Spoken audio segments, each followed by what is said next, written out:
arrival was almost unspeakable. We are all evil in some form or another. I'm not guilty. The dead won't bother you. It's the living you gotta worry about.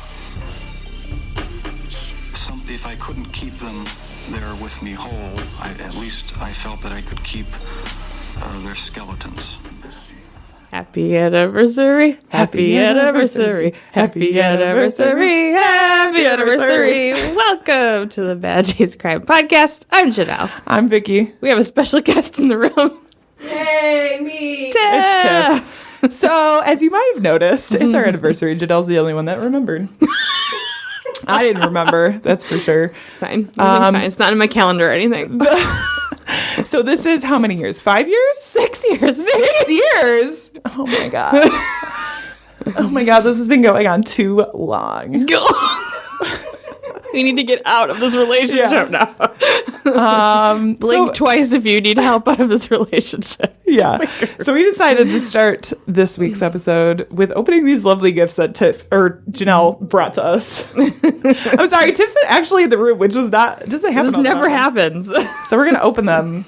You said this was the... So it's the iron anniversary. Okay. And I love these bags. I got an iron gift for both of you, but Vicky's got lost in the mail, so I had to do a plan B, and yours might need some explanation. Okay. Because it is mortifying.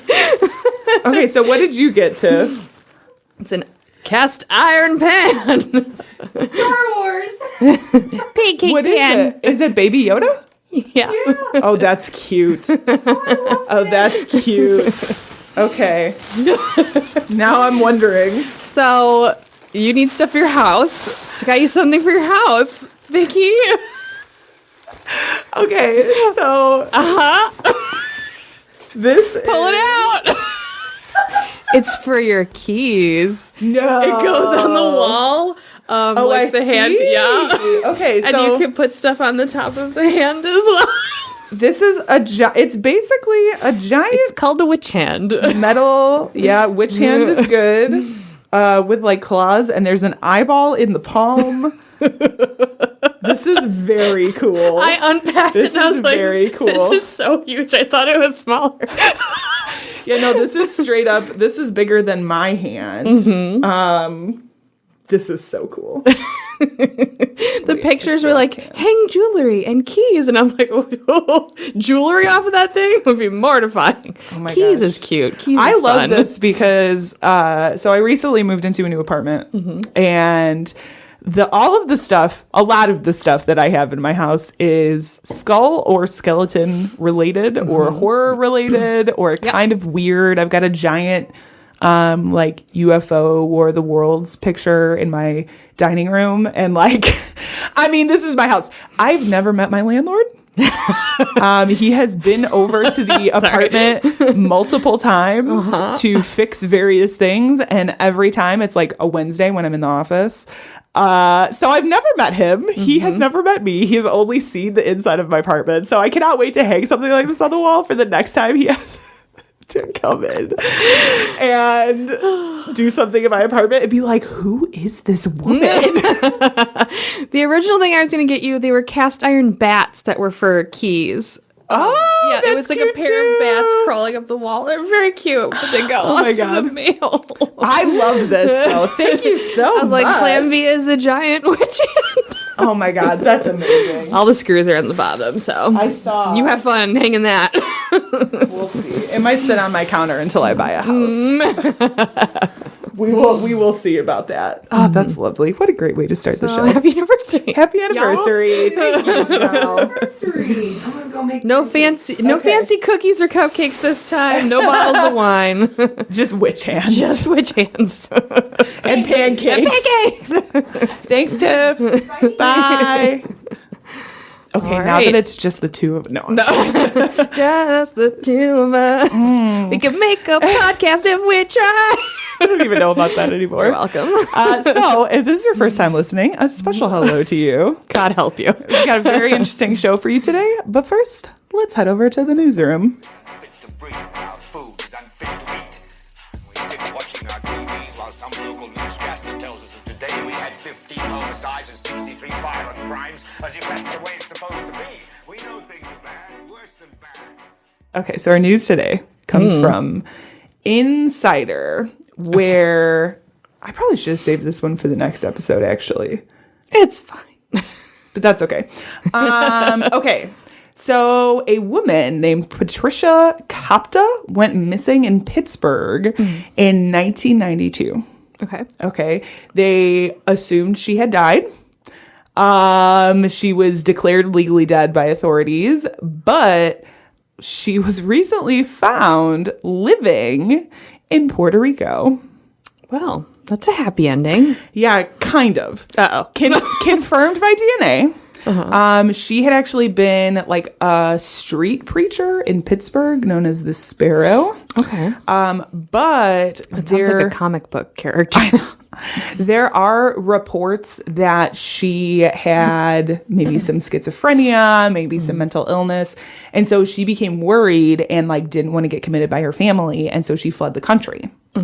So she was actually found wandering the streets of Puerto Rico in like 1999. But when they found her now she is she's 86. Oh, no, I'm sorry. Her husband is 86. She is, I think, also 83. She's since been diagnosed with dementia. She's living in a nursing home in Puerto Rico, which is kind of the unfortunate thing because, like, you almost wonder, like, especially with dementia, like, she's not going to be able to tell anybody, like, what happened during all those years necessarily, or if she does, like, how accurate is it? Because, so, but it's interesting that they, she was married, she had a husband, her parents, her sister, like, all of these people for, like, 20 years thinking she's dead. She's just living in Puerto Rico. Hey, that's what you got to do if you don't want to get committed. I mean, I You guess. gotta flee the country, kind of. I'm glad that they were able to find her, like, before she passed on. Because, like, 83 is, like, not young. No. You know what I mean? Although I think in Puerto Rico, the life expectancy is a little higher. They're, like, one of those, like, happier nation type people that generally just live a lot longer. Maybe not in recent years. Because, all the what do they call natural disasters and whatnot.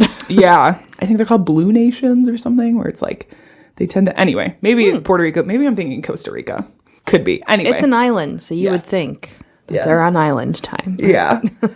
Moving right along to our Netflix and kill. This week, we are talking about the Pez Outlaw. I watched this. So good. So good. I just like the whole time I'm like, really? Yeah. So Really?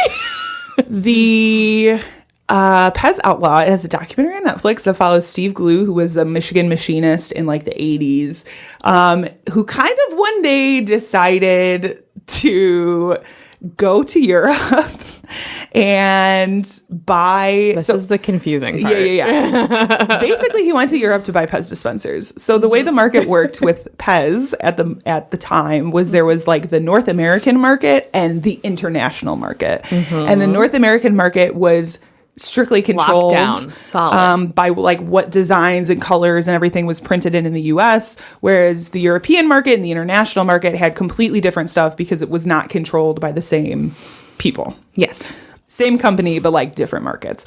So he flew to Europe to the factories where he would buy like bulk European released Pez dispensers, smuggle them essentially back into the US.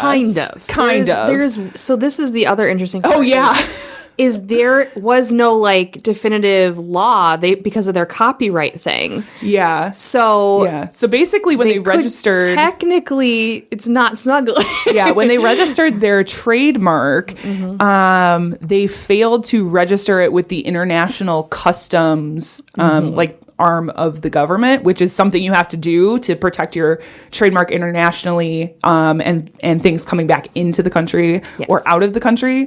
So they basically were like, well, their name's not on the books, so technically like you're fine to do this. Yep. Brought back thousands of Pez dispensers and began to sell them in the US. for lots of money. I mean, some of them were fetching up to like $1,200 for a Pez dispenser, Which is for like, rare. what the fuck? It just brings me back to like the Beanie Baby craze. You know, it's like, what the fuck are these people doing? Truly.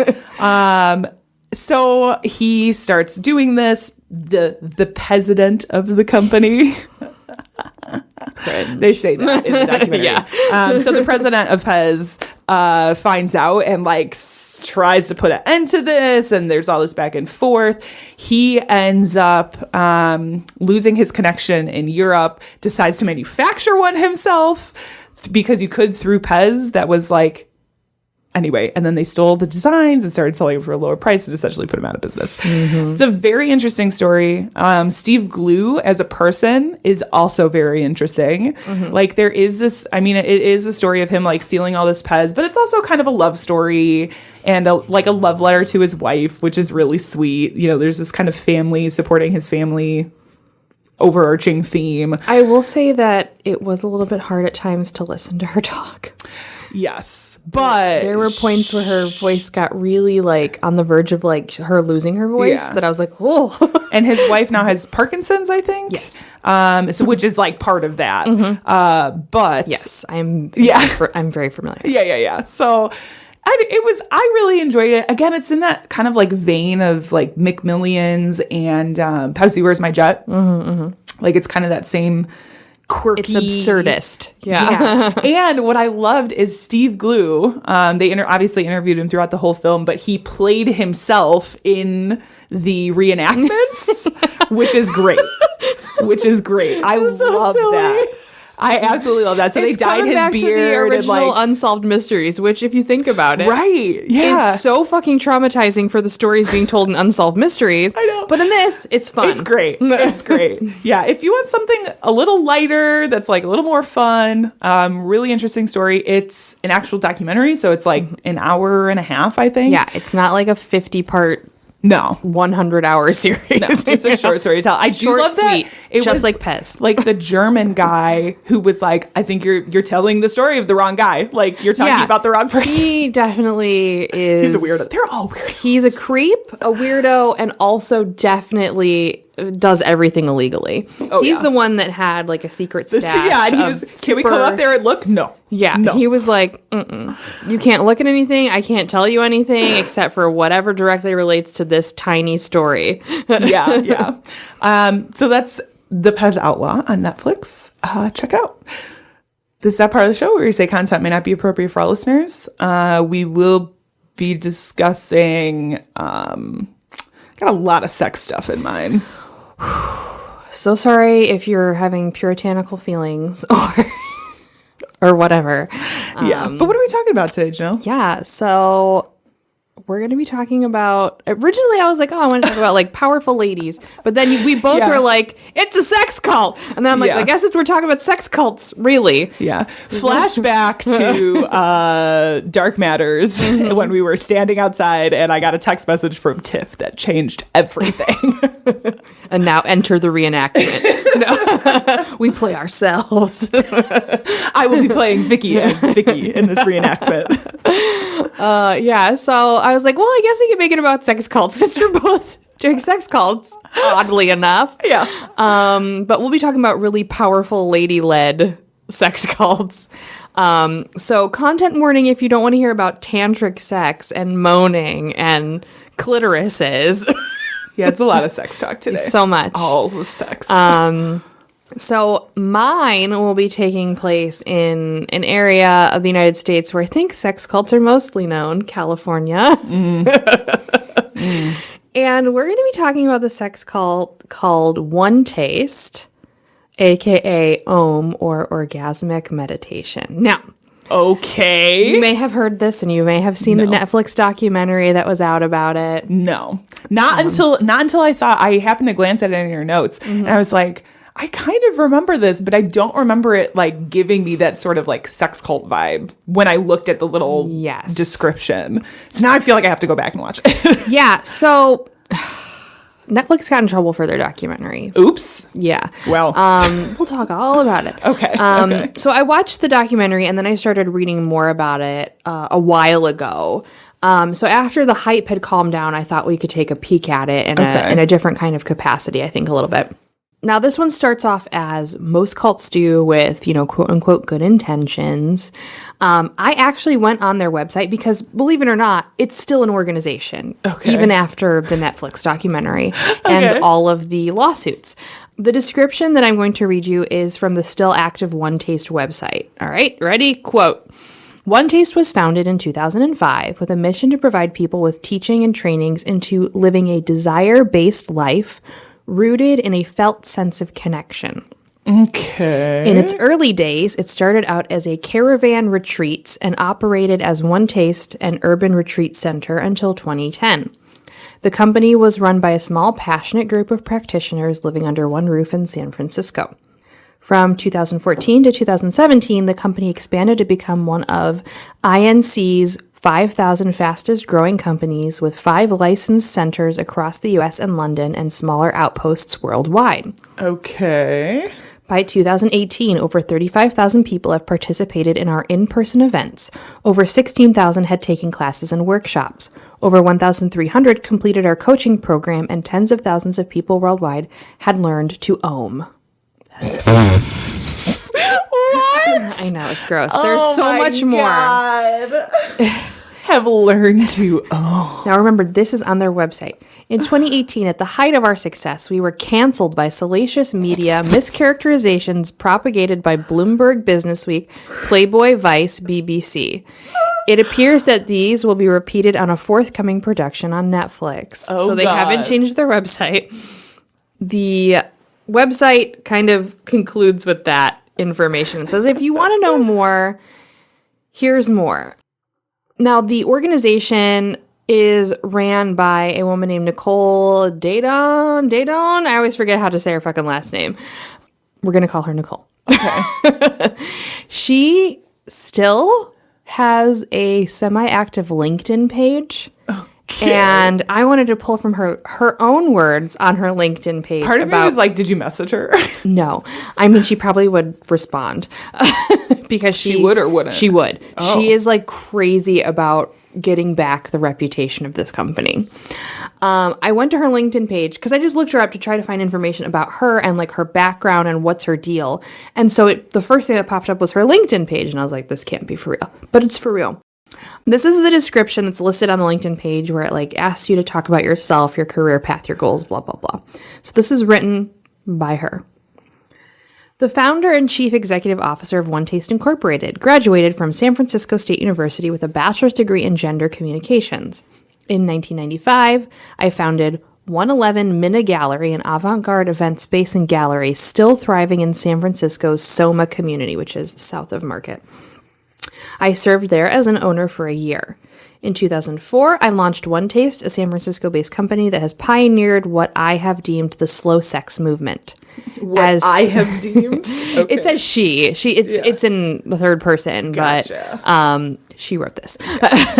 As CEO, I oversee the entire corporate culture, which involves setting company policies, overseeing a team of 7 executive officers, and leading One Taste's public classes out of the Hilton Hotel. What? Yeah. The core of my unique practice is called orgasmic meditation, or OM for short, a practice involving 2 partners and taking 15 minutes. In this practice, a woman lies naked from the waist down and is stroked in a deliberate manner by her partner, usually male, in quotation marks. Unlike the typical sexual experience, the end result of OM practice is not necessarily climax, but a shared experience. In May of 2011, oh my God, I released my first book titled Slow Sex, The Art and Craft of the Female Orgasm. The book, which takes the female perspective as its focus, expounds and lengthens on the technique and philosophy of OM. Containing a 10-day OM starter program, my book also features exercises to improve other aspects of couples' sexual lives, including slow oral for him and her and slow intercourse. For my work on this book and as CEO of One Taste, I have been featured in such media outlets as the New York Times, Time.com, and NPR, among others. There's a lot to unpack there. Yep. Okay. Can we go back to the Hilton Hotel thing? Yeah, sure, What sure. is that? What is that? So when you have conferences and workshops, What was it? What did she write? leading one taste public classes out of the Hilton Hotel. Okay. I think so. When I heard it the first time, my brain was like leading people out of the hotel. And I was like, what the fuck does that even mean? But that makes, hearing it a second time, I'm like, okay, the words make sense in order now. Yeah. So she's leading a workshop like, seminar giving at classes the at the Hilton Hotel to the public. Yes. God. Which you still have to pay what does for. that mean? Yeah. So these are the words directly from Ohm, directly from her, and how they perceive themselves and how they say what they do is what they do. She really put it out there like this is for straight couples. Oh, 1,000%. Very heteronormative. Like 1,000,000%. This is to me, I'm she like, talks ugh. about male empowerment. This is a misogynistic practice. Gross. It's 1,000% for the man. Yeah. And she keeps saying it's for the woman. It's not. Yeah. It's not. Yeah. Ugh. Especially when we hear about what happens later. Oh God. Okay. So there's a lot of people who state that One Taste is like a pyramid scheme type kind of program, and that participants are involved in sex trafficking, prostitution, and they violate labor laws. So those are the big issues that have come up and have been mentioned in the Netflix documentary and in a lot of the articles that I took from. Now, they mentioned the salacious things from Bloomberg, and I have put a lot of information from the original Bloomberg article that came out in 2018 that was the impetus of what Netflix did. Okay. They're the ones who came out and talked to people from One Taste originally and discussed all of the issues. So a lot of this information is from that particular article. Now, One Taste was created to bring kind of like mindfulness to partner relationships through sexual touch. And the goal was to create a oneness. So that's why it's called One Taste, which, honest to God, every time I hear it, I think it's like a pampered chef company. I know. I hate that I name feel like for like we're going to be making dips. Yeah. Well, because it what is it? Tastefully Simple, I think is the one that that's another one. calls to mind is like One Taste. Yeah. So it's like, this is about seasoning. It's about seasoning. It's not. It's never about seasoning. So back to their website, they say that this is steeped in a scientific practice. So I'm going to read the quote unquote scientific basis for which they are trying to get people to do this. Okay. Okay. So this is from their website.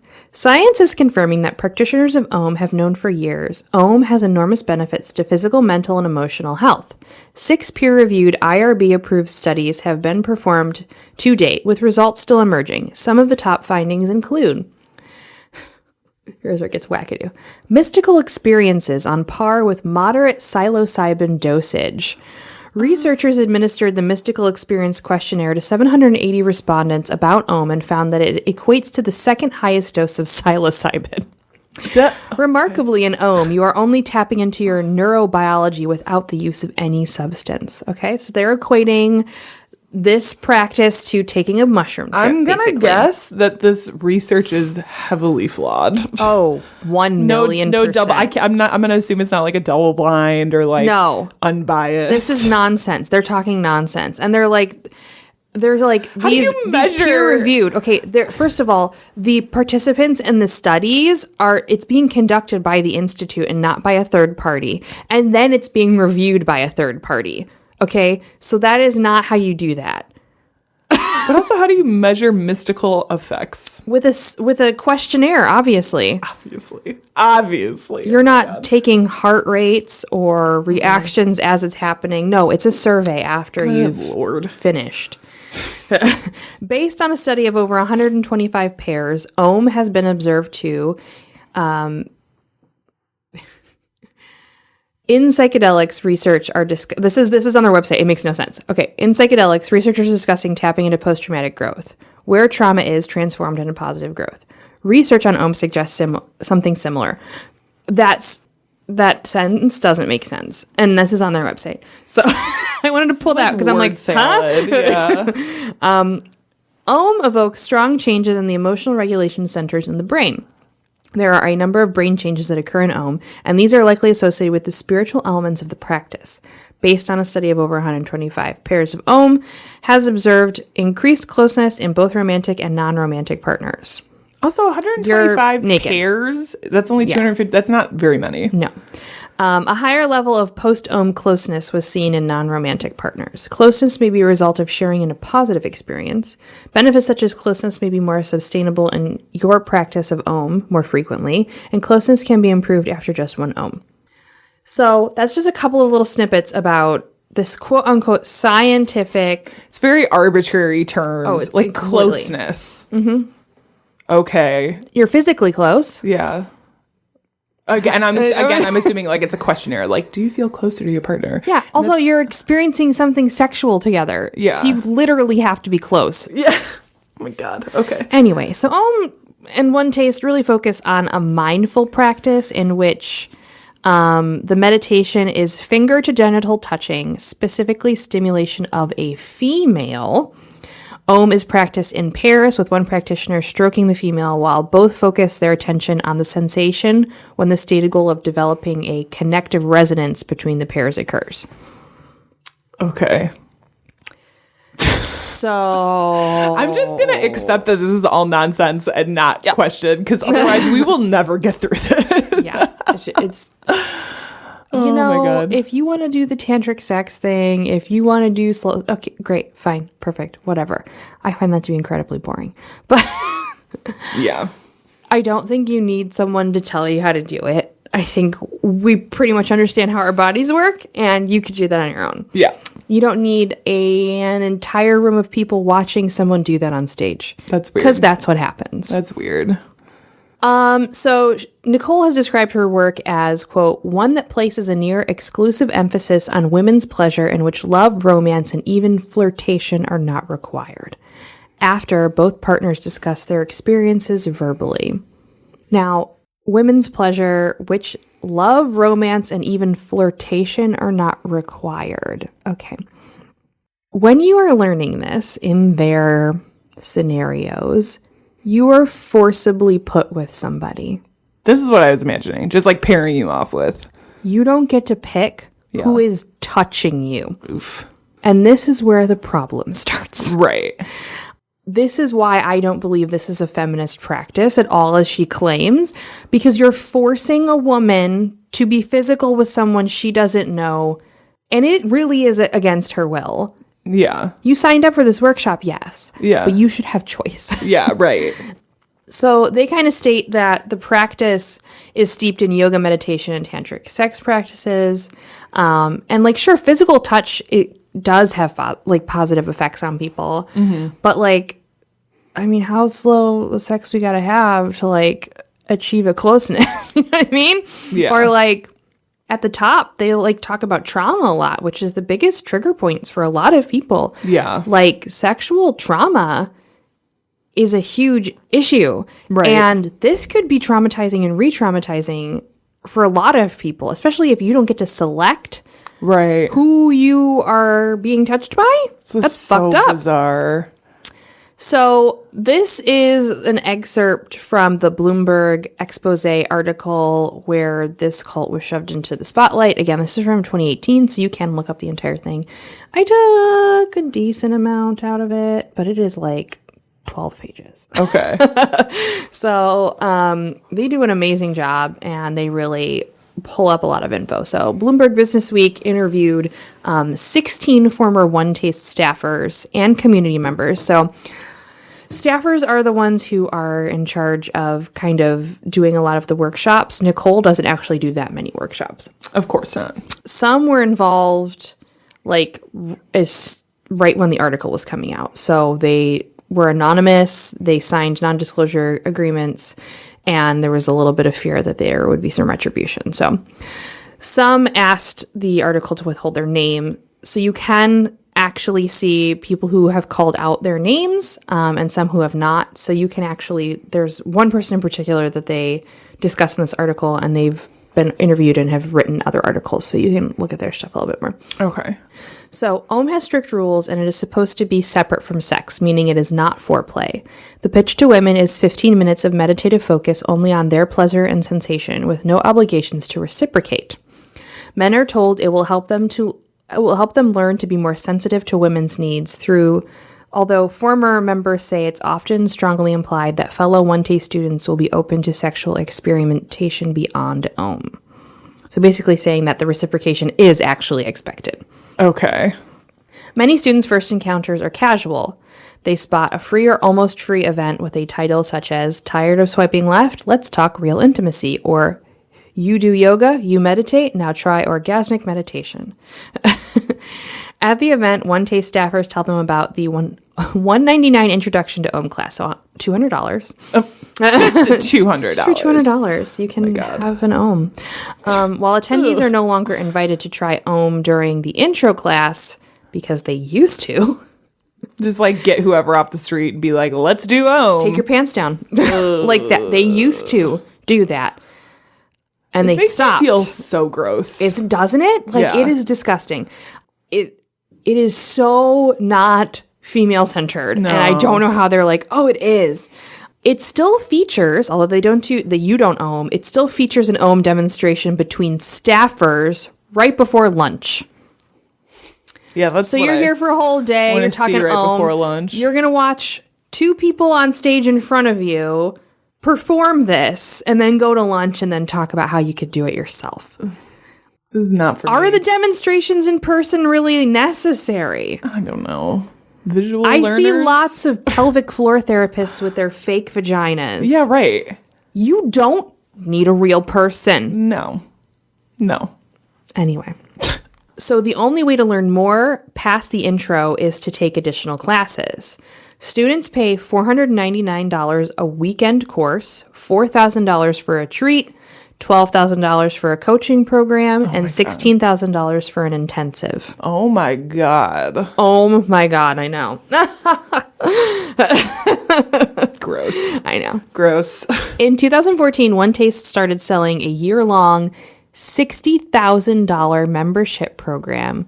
$60,000 a year? A year, which lets buyers take all the courses they want and sit in the front row because, again, they're doing live demonstrations. Staff also encourages students to repeat courses, telling them the experience changes as they progress. This is the pyramid scheme. Scientology. Mm-hmm. Take courses over and over again. Exactly. One Taste says that about 1,400 people have taken the coaching program, 6,500 have come into just the intro class, and more than 14,000 have signed up for the online courses and their app. Okay. Damn, I hear stuff like that and I'm like, I wish I had $60,000 to just throw away. Like, It's California. honestly, like if you have that much disposable income, like, Go fuck yourself, first of all. yeah, but I'm pretty sure you got bigger problems to worry about than Yeah. your own. I mean, they probably don't own. They probably have a very boring life. Now, some students do take a course or two and then like never come back, but often those who are like really into it they're drawing from people who have anxiety or are trying to resolve sexual trauma. Of course. That's their target, which is so fucking disgusting. If you volunteer at events, a lot of times they will like bring you into the fold and ask you to work for the company full time, usually in sales. Former staff members have said that they were trained to target young, beautiful women and awkward, wealthy tech guys. Of course. Of course. That's not, I mean, this all tracks. They set up booths at life hacking conferences and early morning dance parties, serving coffee and shirts with slogans like "the pussy knows" and asking passerbys, "How's your orgasm?" I really don't want to. I just want to be going about would my ask me day. down the street. I'd be like, "Damn, girl, it's off the hook," and they'd be like, "Well, fuck." How's yours? How's yours? It sounds like you don't actually climax. Oh my God. Ugh. Yeah, it's all Right? gross. This entire thing is cringe, and I'm so Yeah, sorry. it is. I've been in full cringe like this whole episode. Every time you say "Ohm," I'm like, ooh. Yeah, I know. Ugh. It also just bastardizes, like actual real meditative Ohm. Yeah. It's so, ugh. Yeah. Ugh. At One Taste events, attendees often play communication games, prompting them to share vulnerable stories. Former staff members say that they took notes that might help them sell this to people later while they're listening to these vulnerable stories. They really focus in on things like divorce, people saying that they have loneliness, that sort of thing. And they really listen if somebody says something about their wealth. Of course. Of course. They also say female employees were told to wear lipstick, heels, and short black skirts to be more tempting to passerbys to come into the classes. One taste teachings were often used to justify sexual manipulation and abuse. Several former members say aversion practices is the company's teaching, that you gain power and expand your orgasm. Within the group, a broad term for sexual energy, by performing sexual acts you don't want to do or doing them with people you find disgusting. Oh, God. So, yup. You, like I said, are not selecting the people. Yeah. And even if you say, that person's giving me the creeps, they're like, oh, so sorry. You're going to have to own with them. Even more reason for you to own with that person. Right? You need to get past that. A real girl boss lets anyone touch them. That's what they would say. Yeah. This is, I mean, we have seen, by this, obviously, the year 2023, like, we've seen so many regular cults, sex cults, all this kind of manipulation. Yep. You know, there's things like that are giving me very Scientology vibes, a lot of NXIVM vibes, where it's like, oh, and even like Teal Swan, where it's like, well, this sounds like a you problem, and this is something that you need to overcome. So by overcoming that, you're going to do exactly what you are saying you don't want to do. Like, can we chill on that and just let people like not just go to regular therapy, people, please. Yes, For the love of God. Yes. Go to regular therapy. Just get therapy. If you want to like regular meditate, go off. Right. If you want to talk to somebody about sexual like trauma and stuff, go to a regular therapist for the love of fucking God. Yes. 10 out of 10 would recommend therapy. In 2015, the company paid $325,000 to settle a labor dispute with a former sales rep, according to some people whose names are complicated to say. They stated that others ordered her to sleep with customers and managers, and two people familiar with the matter say she considered the experience sexual assault. So it came up as a labor dispute, but the reality is they were telling this person to fuck customers to keep them in the program. Oof. Ugh. That's a hard pass for me, gotta say. Former staffers say that there were multiple cases of domestic violence between employees in relationships, which were sometimes characterized as one partner letting out his or her aggressive desire, aka known as the beast. Now, this comes up in the documentary. She talks about men's male aggression as their inner beasts, okay? In one case, an executive repeatedly slapped his girlfriend during a 2014 fight in the company's Market Street headquarters in front of employees. The executive was fired, but since has been rehired. What? Yep, we'll come back to the beast part, trust me. Live at the Ohm House was relentlessly scheduled, so they were constantly being told where to go, what to do, constantly. So when you were at the headquarters, they called it the Ohm House. You could also live in their like company apartments, which were attached to it. Okay. So this is kind of a breakdown of the day in the life of somebody who worked for this company. Every morning at 7 a.m., staff convened for 2 rounds of Ohm, switching partners midway through. Then came an AA-inspired fear inventory where you were writing out and sharing your worries with your partner. Former staffers say that they were encouraged to report to management if they heard others express doubts about one taste. They all then went to Bikram yoga, cooked, cleaned, then spent several hours making sales calls around a table, tracking their progress with Salesforce, which is like a really popular used like CRM program. Oh, yeah. After an afternoon round of Ohm, they left to run evening public sessions. So they were Ohming 3 times in a day. Wow. And like working, doing yoga, cooking, cleaning the entire facility, like all this in one day. So obviously more than an 8-hour workday. Yeah, yeah. And this goes to not only just like controlling the time, but controlling how much sleep people have, the times that they're able to eat. Mm-hmm. Like this is all control. Yep, all classic cult. Mm-hmm. Classic cult. Mm-hmm. So after this 2018 Bloomberg expose, the FBI announced that it was going to be probing One Taste, which is a poor choice of words. Oof. Later that year, a former member filed a lawsuit claiming sexual abuse and fraud. It was dismissed by a judge. Really? This is really, really common because they like don't allow you to record. They don't allow you to like have a lot of personal effects or anything like that. So it's very hard to get like real hard information about what's happening and like the abuse and everything. So Yeah. there have been very few lawsuits that have actually gone through. Damn. The case against One Taste began to ramp up after the Netflix documentary was released in November of 2022. The doc went into great deal about the organization and the allegations against them, and they interviewed several former members and some who were still currently in it. Now, in the documentary, they went on to describe the borderline predatory practices during the workshops. The man-to-woman ratio is where the issue was also. So it skewed heavily towards male attendants in the workshops for obvious fucking reasons. Right. Oh, I'm not surprised. I only have to pay $400 to touch a woman? Right. Hell yeah. Right.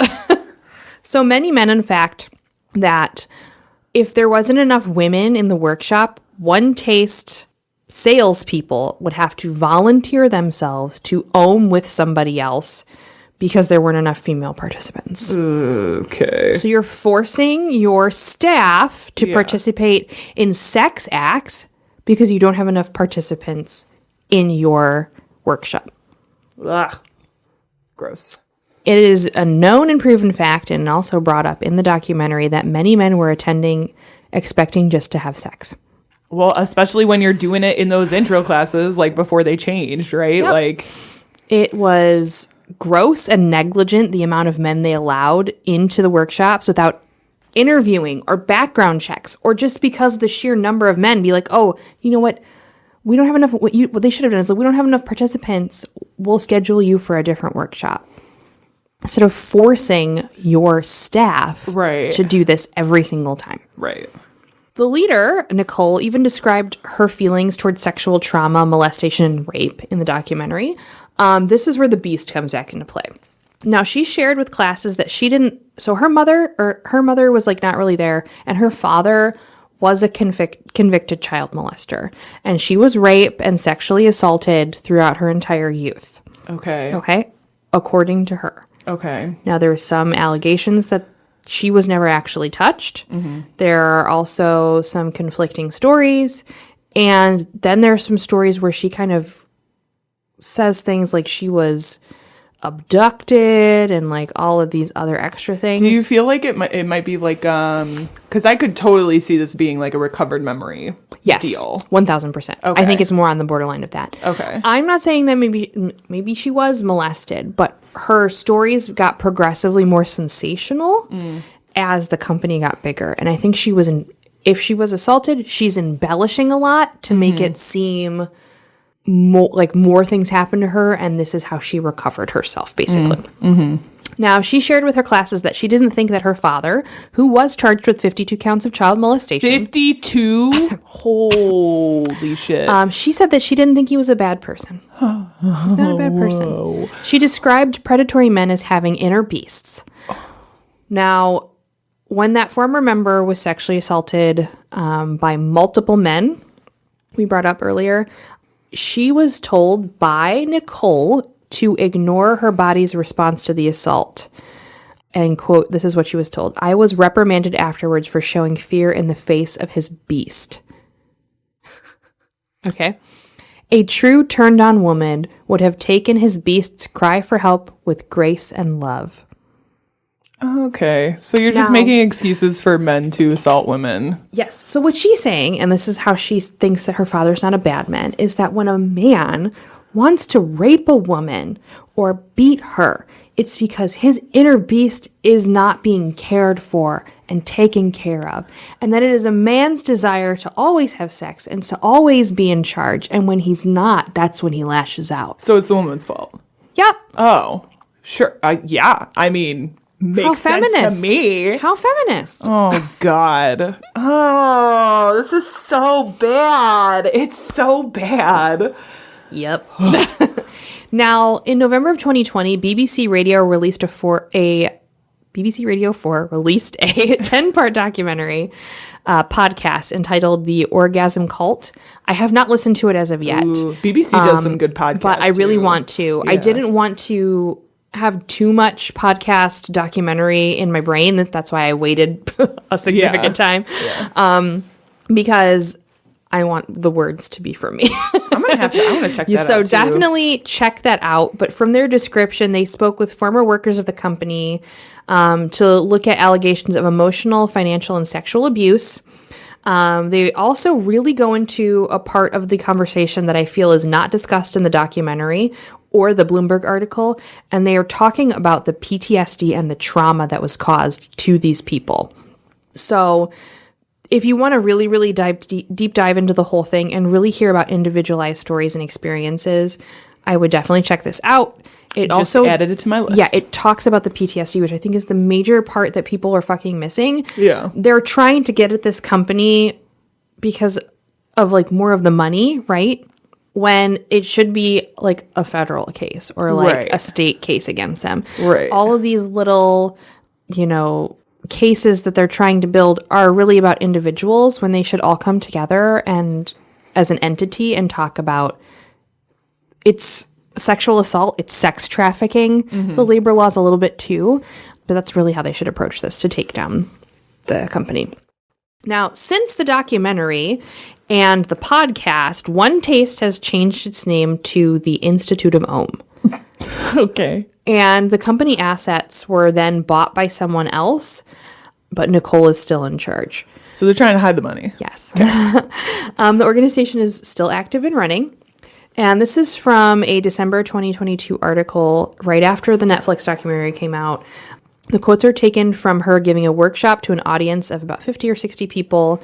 And the workshop was called Women Over Dinner, and it took place in Los Angeles, and it included loyal participants, friends, and journalists who were invited to the relaunch of the Om Institute. Quote, I'm the captain of a ship, so if anybody's hurt, I want to know. I want to know everything. That would happen on my watch. It's anathema to everything I believe. I think she did not say the right word. She goes on, I was hit by a bomb, and that bomb was called canceled, and I was thrown under my desk. I was vomiting and shaking and crying and self-pitying and scared. I'm a brave woman, and I did not know that kind of terror existed. My phone overnight went from 2,400 people to 40. First of all, why the fuck do you have 2,400 people on your phone? Yeah, that's psycho. A lot. She said, my agent at the time, I wouldn't touch you with a 10-foot pole. I did not know what it meant to be an untouchable human being, and then I did. And then there were some people, some teachers, some guides, some really rare and fearless friends that said, get up and come on. We're going to do the science. We're going to write this book. I didn't know if I ever wanted to come out again. It's a lot to face after you read things. Someone inadvertently sent me an article once which said messianic cult leader about me. Ha. She said that... She said, quote, it turned into a California wildfire, which resulted in what we loosely call a documentary. I'll start talking about Netflix. Oh, my God. So, as of now, the FBI probe has not moved forward. They're still in the investigation phases. I think that they, are being cautious because the Netflix documentary came out, and so now they're like, oh, that's The company or the FBI? The FBI. Oh, yeah. Yeah. So I think that is still somewhat active, but there's not any more information about it. And a lot of those things go on in the background too, where it's like, seems like nothing is happening, and then one day they'll be like, well, we have an announcement in this case, and it's... And there's a lot of people who haven't come forward, and there's a lot of people who remain anonymous. So there's a lot of people who also have had non-disclosure agreements that they've had to sign. So there's a lot of hurdles and red tape. Yeah. The organization is still active, albeit far from the numbers they once saw. And currently there are no other lawsuits against the organization, although this may change. By the time this podcast comes out, there are some rumblings about a lawsuit, a class action labor lawsuit. Ooh. So I'm excited for that. That'll be and interesting. Hopefully that happens because this is a predatory organization. Yeah. I don't know necessarily so much a cult as it is sex trafficking. Yeah. Yeah.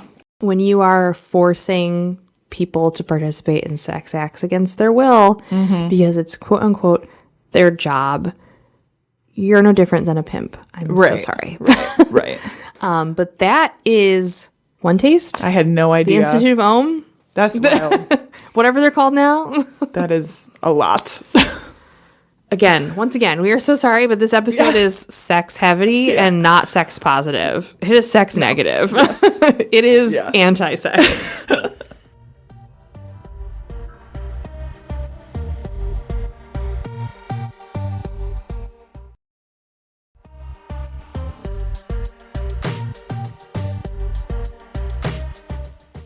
So as we said earlier, I got a tip. A tip. A tip. For what I wanted to... I didn't even know at the time, but I was like, this sounds really good. We changed what our episode was about. So I'm going to talk about the Oneida community. Okay. And John Humphrey Noyes. Ooh.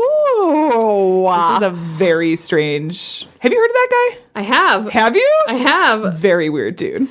Yeah.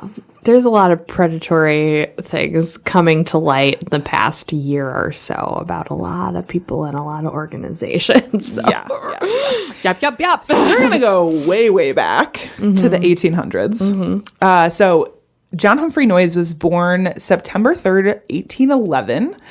He grew up in a pretty well-to-do family. His father, whose name was also John, went to college at Dartmouth before becoming a congressman.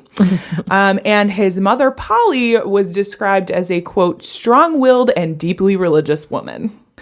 A lot of places talked about how, like, she very much wanted to put the fear of God in her kids and hoped that one of them would become, like, a preacher or something along those lines.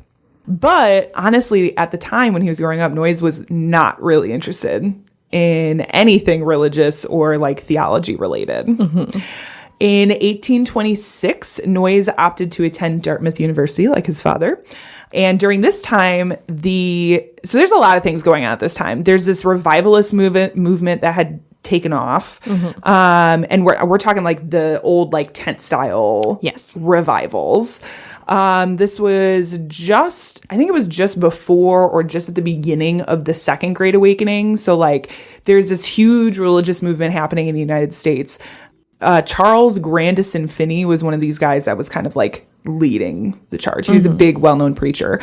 But it would be another 5 years before Noyes, at the behest of his mother, attended a 4-day revival meeting in Putney. 4 days, which I'm like, this is wild. It's too much. It's too much. So this was in Putney, Vermont, and it was led by Charles Grandison Finney. Now, according to the Oneida Community by Randall Hillebrand, quote, at first he was not moved by what he heard, but after the meeting, he suffered a feverish cold, which led him to think of death and to humble himself before God. There was a movie that we watched recently that took a lot of its characters from a bunch of these tent revivals. And that's why I knew this guy's name, because one of the characters was loosely based on him and like one other person. Yeah.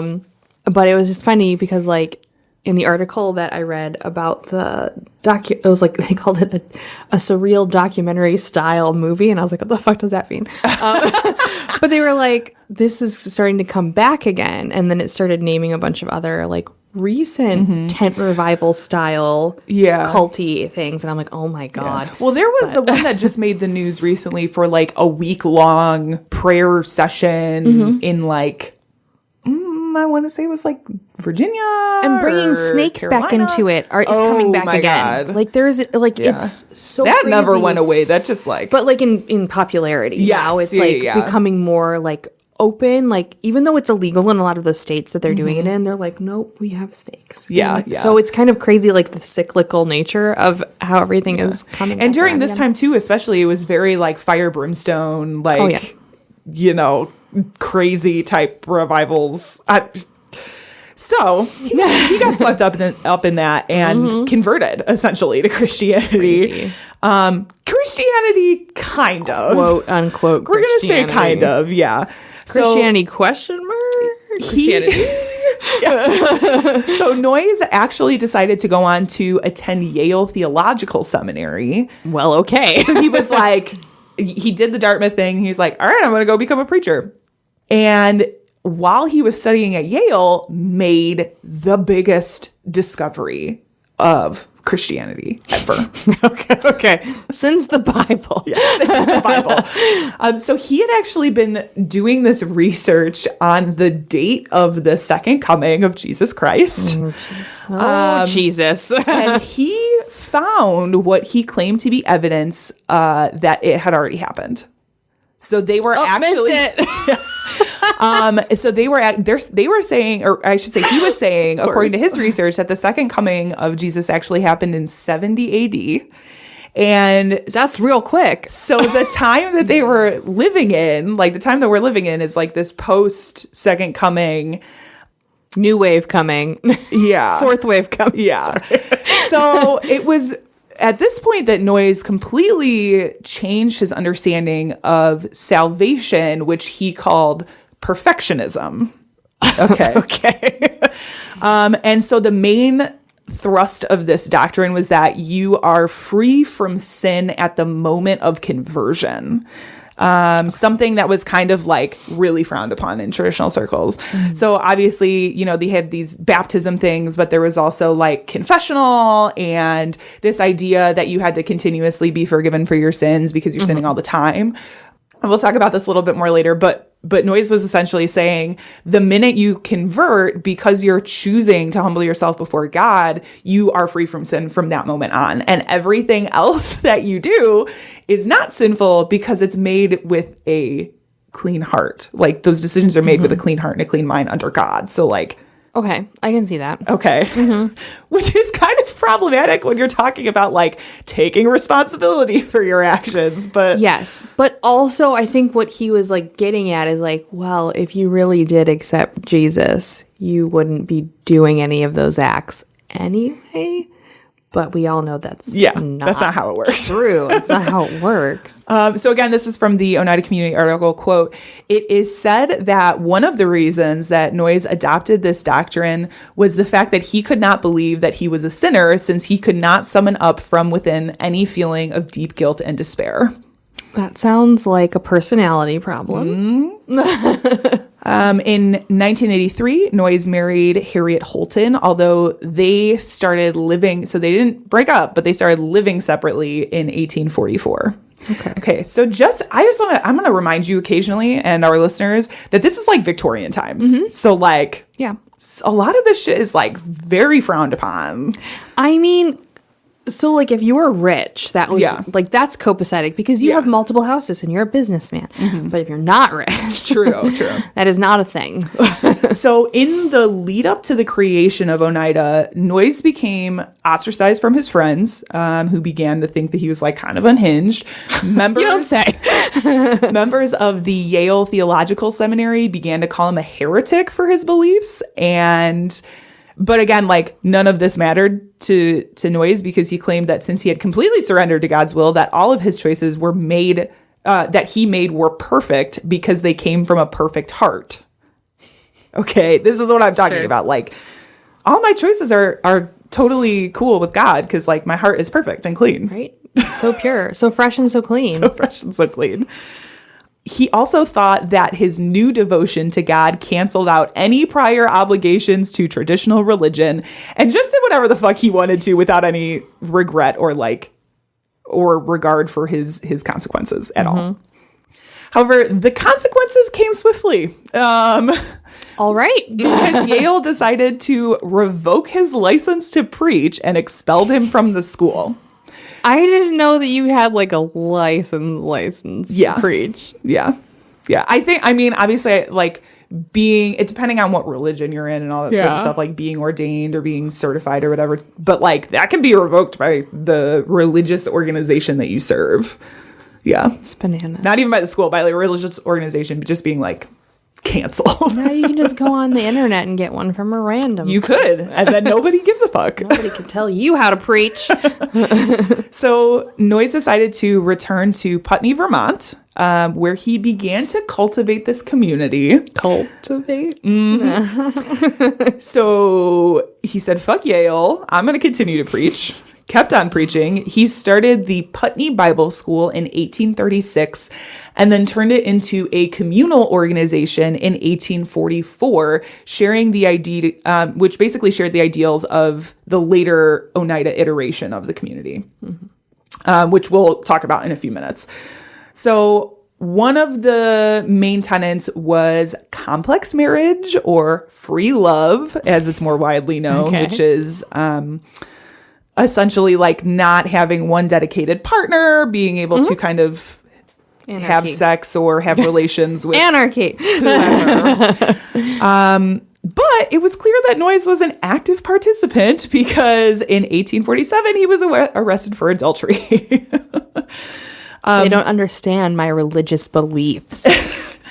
He was released pending trial, and then, like, in the meantime, discovered that the police were also looking for some of his followers. So they decided, like, girlfriends looking for his girlfriend. Yeah. So they decided to pick up and leave and head to Oneida, New York, where they had this connection to another perfectionist with this huge amount of land. So Noyes decided to settle there. And they built their first communal dwelling in 1848, officially becoming the Oneida community. So when they had first left Vermont, Noyes had 45 followers, although this would grow to 87 by the end of 1848. So first, I want to talk about their belief system. Okay. There were 10 main doctrines that the community sort of abided by. So first was complex marriage, where every man and every woman is married to each other. They could engage in sexual intercourse, but they weren't like attached to anybody in particular. Male continence was another big one, which essentially is, or was at the time, like a form of birth control where the man would not ejaculate during or after sexual intercourse. So like they could have sex, but like he wasn't able to ejaculate at all. He just didn't. How'd that work? He just didn't. Just pinch it off. Don't let it happen. Not to say, not to say there weren't accidents. Oh no! And which, caused some like accidental births within the community. But a lot of this stemmed from like in the early years, they didn't really have the financial side of things figured out. And so they were really trying not to bring more children into the community that they then had to support. So they told the males to practice male continence, and just like, just don't come inside. It's basically what they were getting at. Yeah. The third one is ascending fellowship, which is pretty problematic. So this is where the young virgins in the community were brought. This is where the problem starts. Okay. Were brought into the practice of complex marriage. Generally speaking, it was the older, more godly members who were. I'm getting touches of Mormonism in here. They would basically like pick a virgin that they were responsible for spiritually, and then kind of bring them into the complex marriage. And it normally happened when they were around 14 years old. Oh my God. Yes. Oh my God. The fourth main one is mutual criticism. Which that sounds vaguely familiar. Yeah, which is essentially going before the community and being reprimanded in front of a bunch of people and then having everybody else like roast me. Yeah. Basically roast me in front of this congregation. They don't like. Yeah. There was confession, but they didn't. It wasn't like giving confession. It was the idea that no confession was needed because once you joined the community, you were free from sin. Yes. Number 6, regeneration. That Christ's death was not for the sins of man, but was the first blow to Satan. But that believing in the death of Christ, one was released from sin because Christ destroyed the central cause of sin. So, again, it's this idea of like, so many gymnastics. He didn't. In my brain. He didn't. Christ did not die for your sins, but died as a way to defeat Satan. And so, because of that, he went down swinging on Satan. Got it. But because you believe that he died for sin, then it releases you from your sin. Again, mental gymnastics. Yeah, that hurt my brain.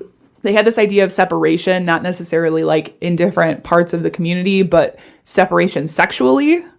So not having sex. not having sex. It's very this. I'm confused. Yeah, we'll get there. I'm so confused. Are we fucking or are we not fucking?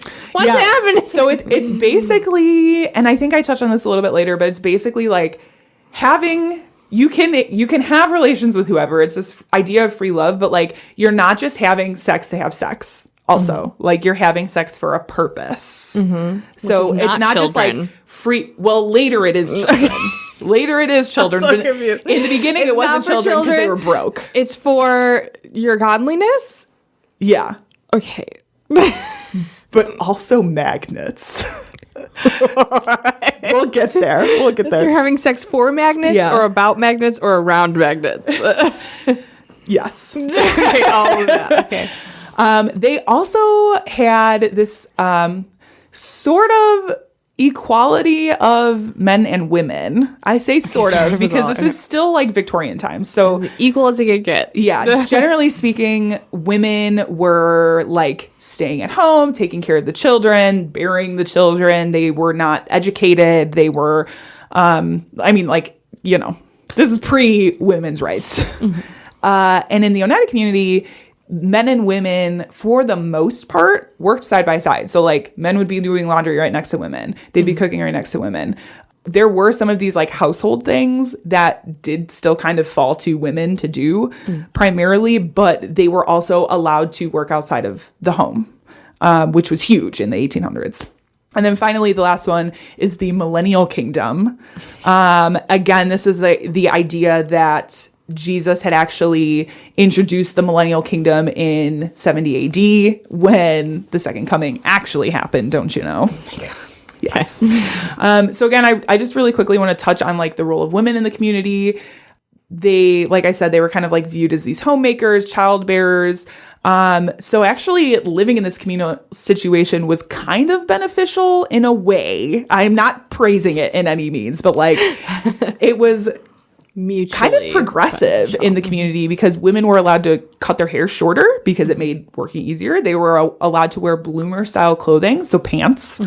And they were able to explore like careers and industries outside of the household, but a lot of the household duties were still like falling to women to do because men, Yeah. they don't know how to wash dishes. Yeah, I don't know how to do all of that. There's also another practice that we have to talk about called the Oneida stirpiculture experiment. Say that word again? Stirpiculture. Stirpiculture. Yeah, STIRPI culture. Okay. Stirpiculture. All right. So between 1869 and 1879, Oneida conducted the first positive eugenics experiment in American history.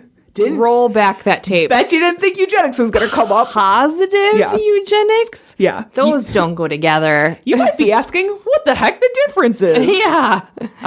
So all eugenics is bad, okay? Yeah. So eugenics is essentially like the control. I don't want to say controlling the population. It is producing population that is the most ideal. That's like the idea behind eugenics Designed. generally. Yeah, exactly. Positive eugenics was basically encouraging people with desirable traits to breed in order to produce offspring that was more desirable. Quote unquote. Nazis. Yeah. Yeah. Because I think Very a lot of Nazi oriented. a lot of times when you hear about eugenics, it's more eliminating population, like forced sterilization, forced euthanasia, like that kind of thing. But this is kind of the other side where it's like, we want these people to have sex and have kids because spiritually they're on another level, you know, mentally, intellectually, they're like the perfect humans. And if they breed, then they're going to breed a perfect human. Very Nazi. I mean, yeah, Hitler had that all figured out decades later. His Hitler Youth program was to raise up the next generation, and they were literally like creating marriage contracts for children. not great. Not great at all. So this is kind of like off of the back of the male continence deal. Noyes actually advocated for intentional reproduction rather than just having sex for sex sake, right? Like, so you wanted to have intentional sex where you were doing it to reproduce these offspring.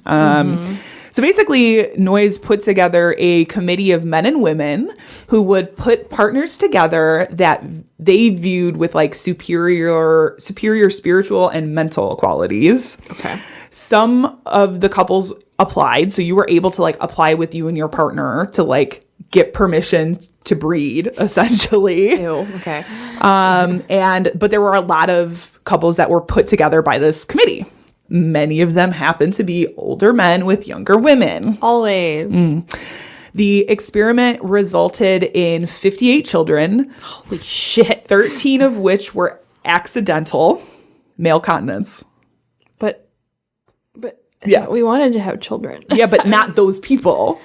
Only specific people. Oh, gotcha. Yeah, Okay, were so like not granted matched. permission. Yeah, not matched people. They were had like the accidental lower children. quality child. They were the B team. Yes. And all of these children were raised communally. And It's so confusing. I'd be Yeah. like, who can I actually have a child with? yeah. And when you're talking about raising children community, they pretty much let the child stay with the mother until like 15 months, I think, at which point they were kind of weaned off and separated from their parents, where you had the children all living together in sort of their own separate housing. And certain people that were considered like the mothers and fathers of the community taking care of these children and establishing what they considered an appropriate relationship with their mother and or father. Again, this is going to come up later. So like a distant one. some of these, because of this free love system, like some of these women had children with multiple fathers. Again, in the 1800s, like this is all not good. Yeah.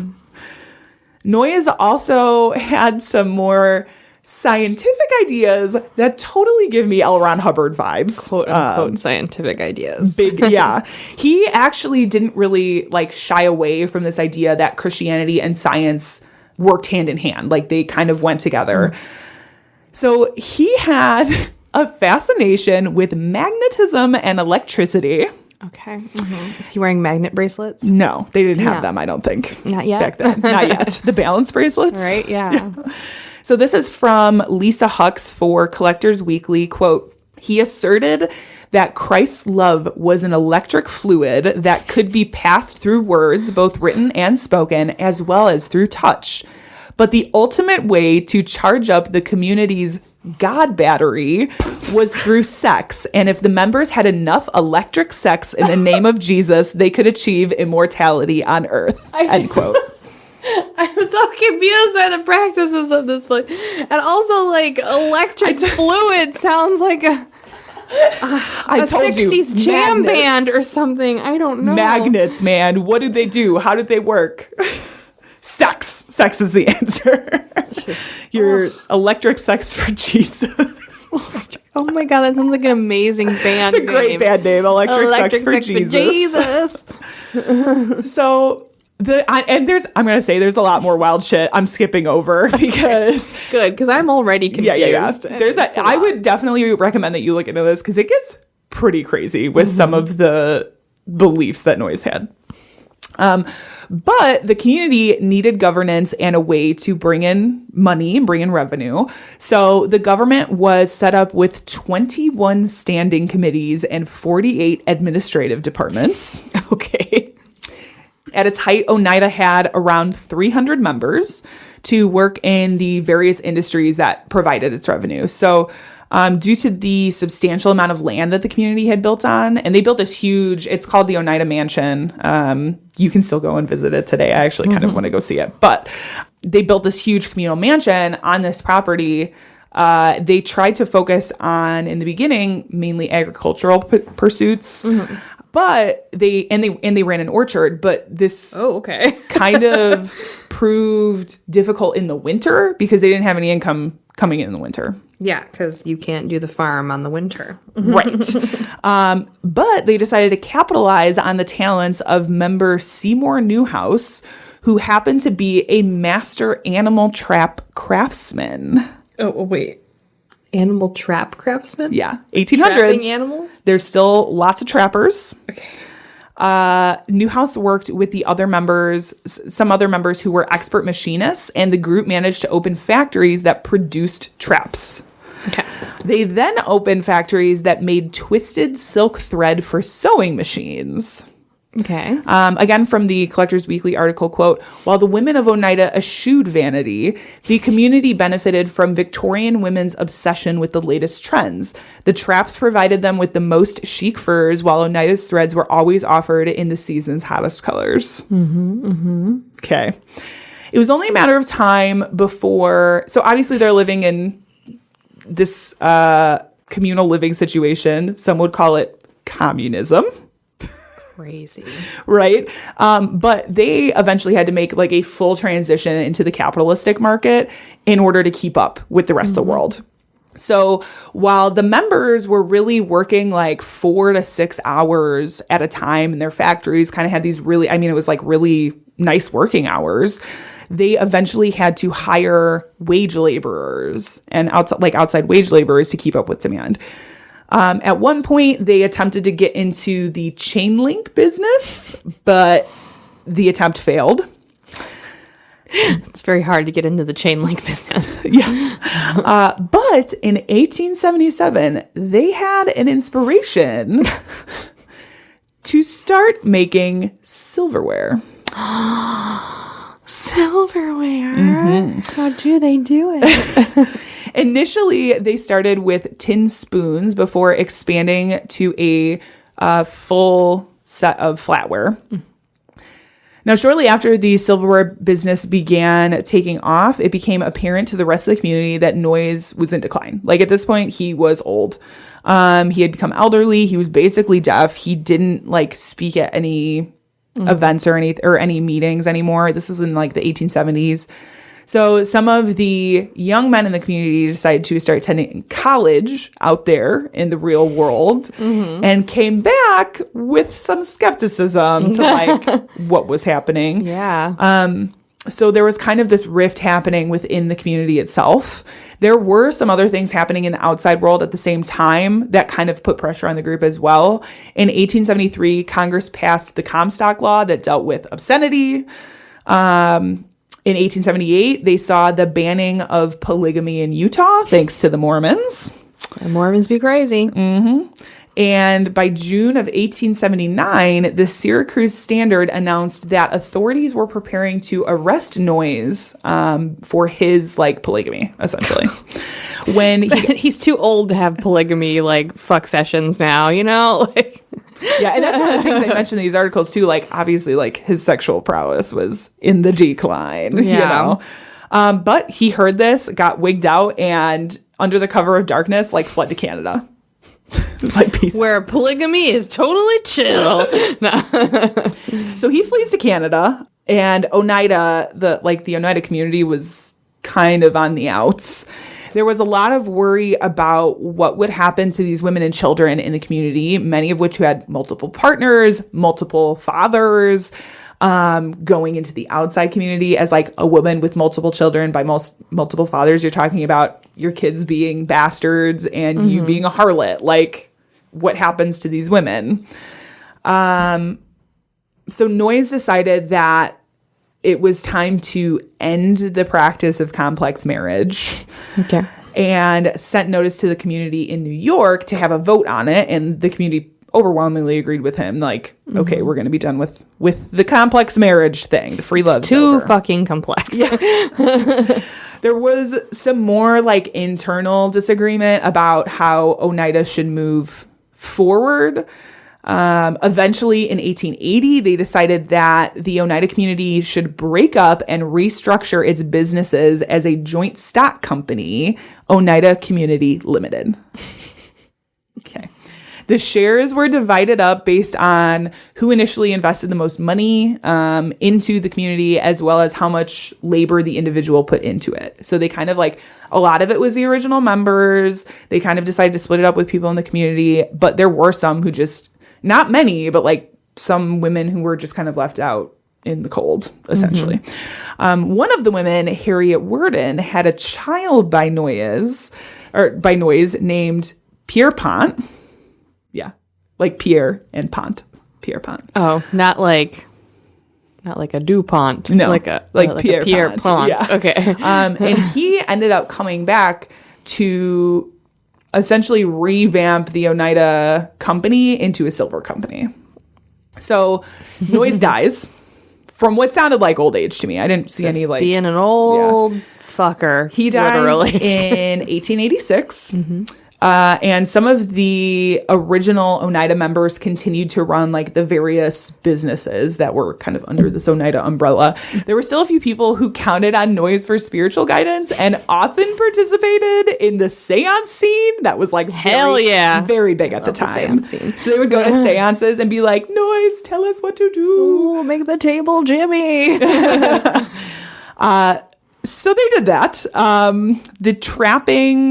The trap making slowed down. By 1900, Pierpont decided to drop the thread making and the canning from the Oneida business, like the Oneida catalog. The trap making slowed down. They eventually got discontinued in 1925. Yeah, people stopped wearing furs. Yeah. You know, And I'm sure depression and all that. Trapping methods had improved. I mean, we're talking Well, like they were doing farming. right. So they were raising like mink farms and things Yeah. like that. And we're talking like the old style metal, like, pull them Yeah. apart traps. Yeah. Yeah.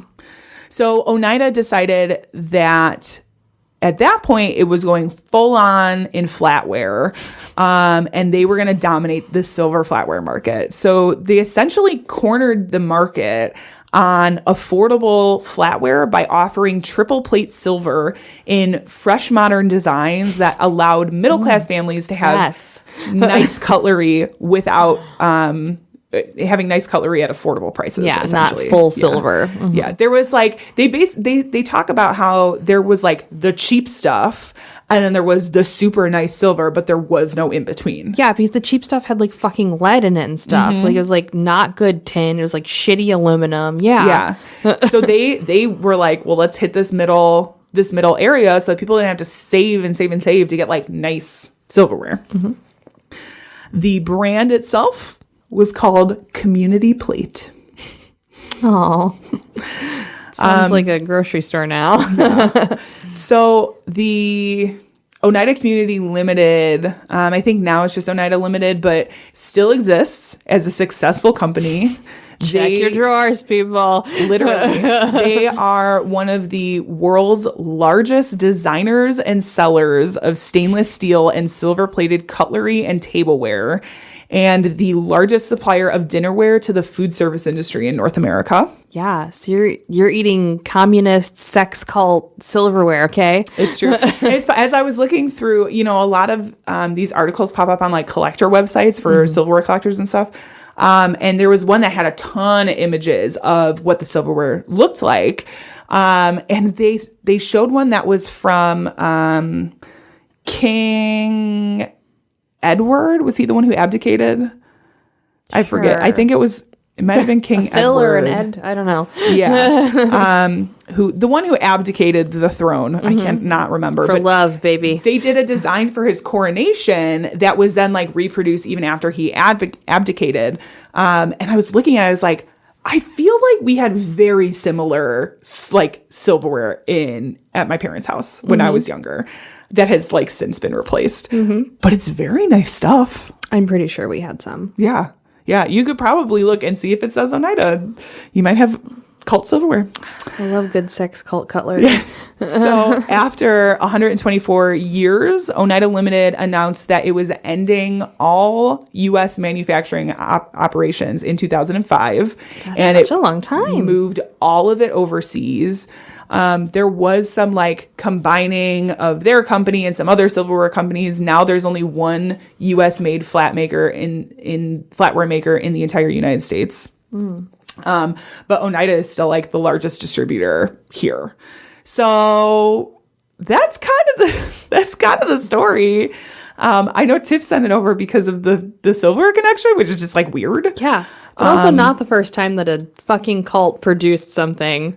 No, that it's still around today too. There was the one that had all the cafes in like California too. Yeah. Like all those cafes are still Vegetarian open. food cafes. Yeah. So I mean, it's not uncommon for like these organizations to stick around as businesses in some sort of way. Which is always the antithesis of what they start out as. They're like, no, we're just doing it for ourselves and our community. And then it's like, oh, capitalism. Yeah. Surprise capitalism. Yeah.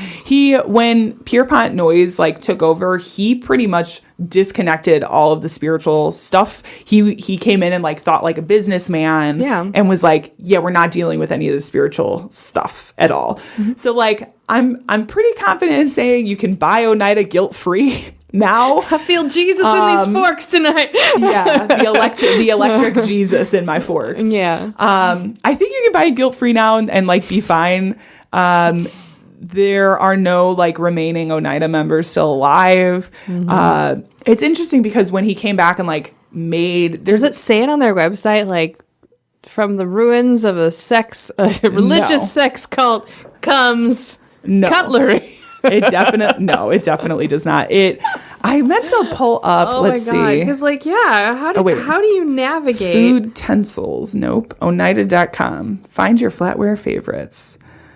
Yeah, so you can see they're a part of a bunch of their brands: Lennox, Kate Spade, New York, Reed and Barton, and Cambridge. Spade. Yeah, dude. Do they have an about me? Their silverware is really pretty though.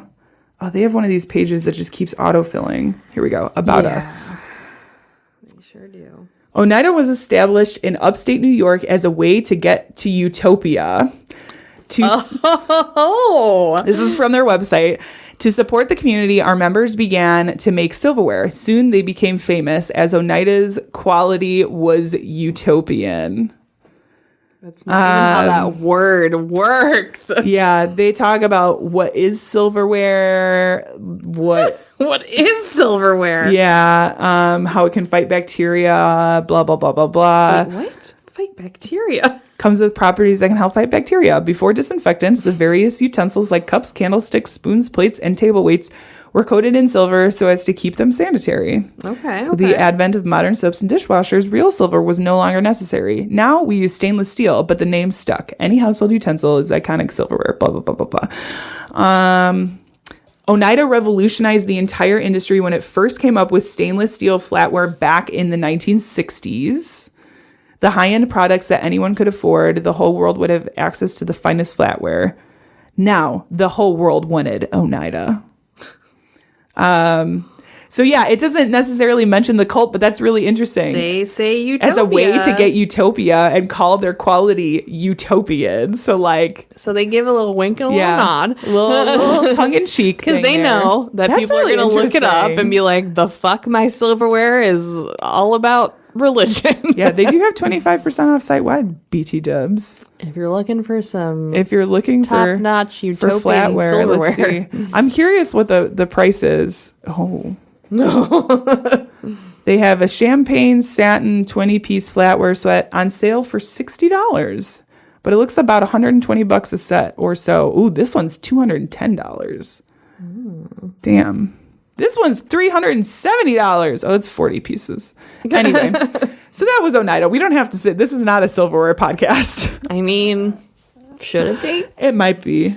Send us an email. Before you decide what silverware you're going to buy from Oneida, because it's utopian. Which one screams like shared partners? Actually, they have like a black mat set that I really dig. Yeah, anyway, check out this podcast.